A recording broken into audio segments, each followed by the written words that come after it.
Sandiazo back at it again with another Future Car Buddy Fight deck profile. This time, I finally got to change my Danger World deck, and now saying this, you all probably know what it is. It's my Danger World Godpunk deck profile. Ah, nice one, huh? So before I get started, I hope you guys enjoy. Don't forget to like, comment, subscribe, and donate to the Patreon, and let's get started. So, as you all know, my flag's Danger World, of course. My buddy, it is not Brazus.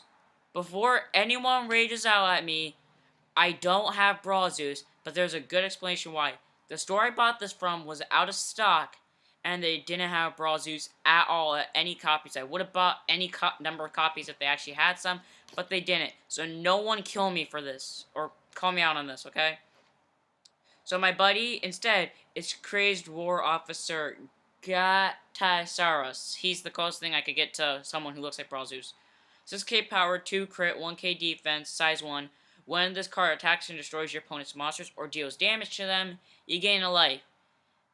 This is their skill called Plunder. For some reason, that was never featured on a card, but basically what Plunder is you take your opponent's resources and then use them as your own. So, for example, your opponent's life, once this thing deals damage to them or destroys a monster, you gain a life. That's pretty standard, kind of like Plunderish. Let's start with our size 0s and our only size 0, because there's only one size 0 that exists right now. Roaring Hydra. 1k power, 1k defense, critical of 1, it's a triple 1.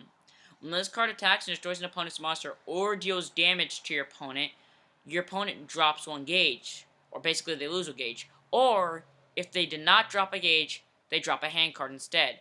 That's really good, because that just either makes them go, oh, I lose more gauge, and you're already taking my gauge, or, oh, frick, I'm out of gauge because you stole my gauge, so now I have to discard this, which is a really nice card. Basically, what Godpunk's focus on isn't actually stealing your opponent's life, it's focus on stealing their gauge and putting them in such a hole that you can steal their hand cards either by them nullifying or you just making them drop them, and then they can basically can't do anything with their hand. Onto our size 1's 4 copies of the buddy. Obviously, not gonna run only one of my buddy, no matter how terrible he may be. He's the least important card in this deck because he doesn't actually focus on anything gauge related. 4 of Bash Sage Bashermiss. 6k power, 2k defense, critical of 1. That's very powerful for a size 1. When this card attacks and destroys your opponent's monster or deals damage to your opponent drops 1 gauge. Once more, they lose more gauge, and I mean, it's like Roaring Hydra, where if its attack succeeds, they lose a gauge or drop a hand card, depending on which one you called. Now, they basically have to decide, do I want to waste a shield on a 1 crit just so I don't have to drop a gauge or drop a hand card? Or do I let it go through, but drop a gauge and drop a hand card for it? Like, that's depending on you. It's really funny how it makes your opponent think. 4 of Wicked Giant Trashergeist. 4 Trashergeist, I guess. 4k power, 1k defense, critical of 2. Your opponent call cost. Your opponent pays the gauge. That's their most gimmick. Your opponent pays the gauge. Like, for example, say your opponent had 2 gauge and you had this boy in your hand. Your opponent has to pay the gauge to call this boy. But if your opponent doesn't have gauge, then you can't call him. So, at the start of your attack phase, if your opponent has 1 or less gauge, for this turn he gets double attack. And when it's destroyed, destroy a card in the opponent's field.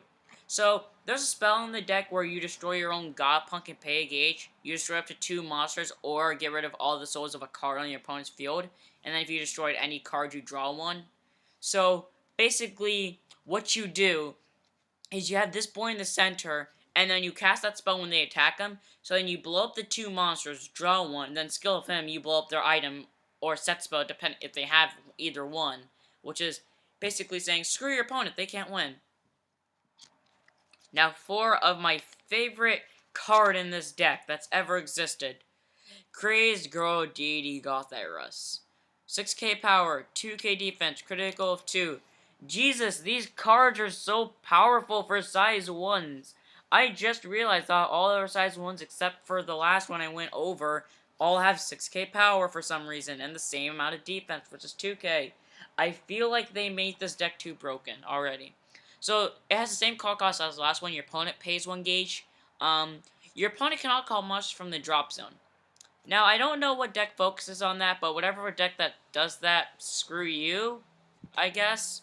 Um, and when this card attacks, if your opponent has one or less gauge, they drop a hand card. So, unlike Roaring Hydra, where it has to hit to do something, and Bashamiss, where they have to hit to do something, this is on attack. So, regardless if they have a shield or not, they have to discard one first. So, say that they only had one card in their hand and it was a shield. When this thing attacks, if they had one or less gauge, they have to discard that shield, and then they have to go, oh, now I have to take it because I have nothing in my hand. Now into our size 2s. Dysfunctional I don't know, Gila.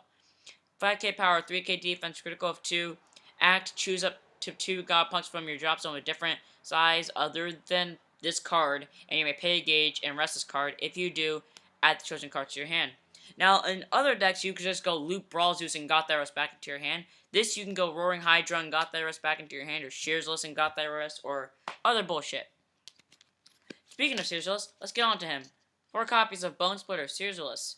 5k power, 4k defense, critical of 2. When he enters the field, return all your opponent's gauge to their deck, shuffle it, and then put the top 2 cards of their deck into their gauge. And if the opponent returned any, you gain 2 life. Now, when I played this yesterday, I forgot that you gain 2 instead of 1, which explains why I got 1 turn by a Leak Dragon Order deck that was really aggressive. But I would have lost anyways, because even if I did give myself the extra 1 life that I forgot to give myself, I still would have lost because it would have been exact damage, because they were attacking me for 12 crit, I had 11 life. Even if I would have given myself the extra life, it would have been 12 to 12. I still would have lost.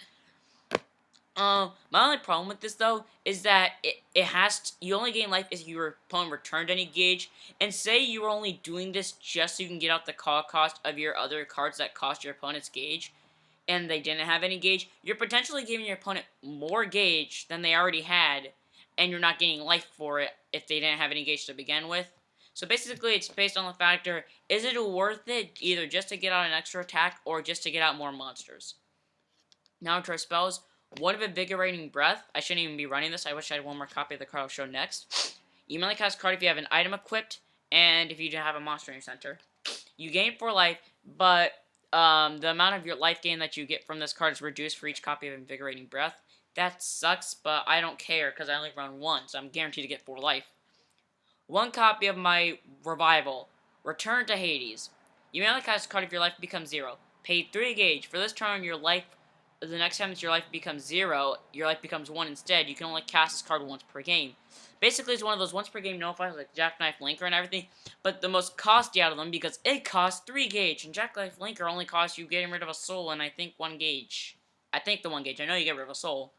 It's a good null. It's like a good revival. It's just that, well, any revival is good. It's just that that's not helpful because it puts you in a tight spot, but I run it because you're mostly paying your opponent's gauge. You're gonna have enough gauge for it. Junk Wheels. The card I was talking about before, like the Trashers combo where you destroy a bunch of stuff in 1 turn. Destroy a Godpunk on your field and pay a gauge. Counter. Choose one of the following 2. Either destroy up to 2 monsters on the opponent's field, and if you destroyed any, you draw 1, or drop all the souls of a monster from a monster on the opponent's field. Say you're playing Astro Dragons and they didn't have anything in their soul that can't be dropped by effects. Their whole soul is gone. Say Ancient Royal Dual Jaeger, they had 9 soul. Gone. Just flat out gone. Don't even try me. Gargas in Magic World that stacked a bunch of souls. Gone. Just gone. You can't deal with this. It's really annoying. Or you could just destroy monsters flat out and get rid of a whole attack phase. That's what I did yesterday. I got rid of the whole entire attack phase and their whole field to the point where they lost because they couldn't do anything. 4 copies of our last spell and our Nullify. Invincible Knuckle. I almost said invisible for some reason. You may cast a card during an attack on the opponent's turn, and if you have a Godpunk on your field, pay a gauge, counter, nullify the attack, deal 1 damage to your opponent, gain a life. That plunder stuff again. Take your opponent's resources and turn it to your own. That's really powerful, because say your opponent's at 1 life. They know you probably have an Invincible Knuckle in your hand, since it's the best Godpunk Nullify and they're only 1. They're not gonna attack if they know it's in your hand, especially if you have the gauge for it, because then they're like, okay, I'm at 1 life. I can win this if I attack now, but if I attack and they have Invincible Knuckle in their hand, since they have the gauge for it, I lose. Basically, it comes down to a life or death decision there. 4 of our bad items, Sky Bad Jacket. I run it just for the Invigorating Breath Troll, and also because Godpunk cards. 5k power, 2 crit. Pay a gauge and a life to equip. It's one of the few cards in the deck that actually cost your resources. This card cannot be destroyed by your opponent's card effects, and give all Godpunk monsters on your field plus 4k and move. That's actually nice. That's why I run it. Some people say it's bad. I get it. It doesn't steal your opponent's gauge. It takes your resources and all that stuff. But, in all fairness, it gives your monsters power so they can get over stuff more easier. I mean, come on. Combine Gothyrus with, combine that with Gothyrus and Bashformus, you have 2 cards on your field with 10k power. That's really nice. And it gives them moves, so you can even have this equipped and, like, go for a all-out Gao attack formation. 4 of the item that most people prefer to run, Sky God Jacket. 7k power, 2 crit.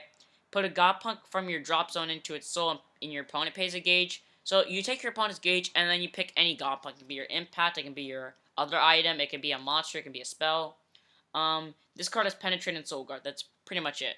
It's there for the power boost, and if you look at this in a camera, it actually looks a bit shiny than it should. It looks a bit shinier than it should be.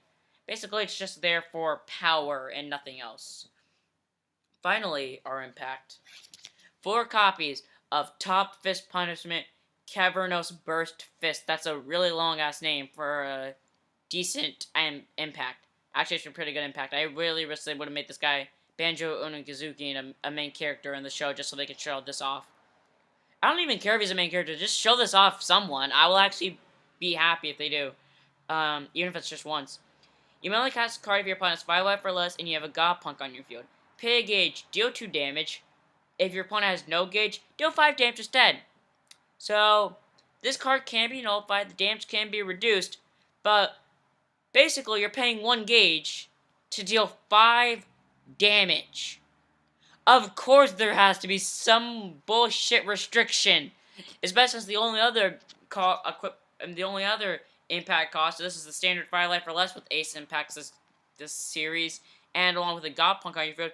But that's effing easy. Of course you need Of course they need a restriction. Thank you, Bushiroad, for not making this thing entirely broken and relying on Lost World Vanity Cell to protect them. That actually really good impact. Run it at 4. I've seen people run 2, and I'm like, dude, come on, at least run it at 4 because that impact's actually really good. Well, that was the deck. I hope you guys enjoyed. Don't forget to like, comment, subscribe, and donate to the Patreon, and I'll see you all in the next one. Don't forget to raise your flag. Can you pull the Buddy Rare card?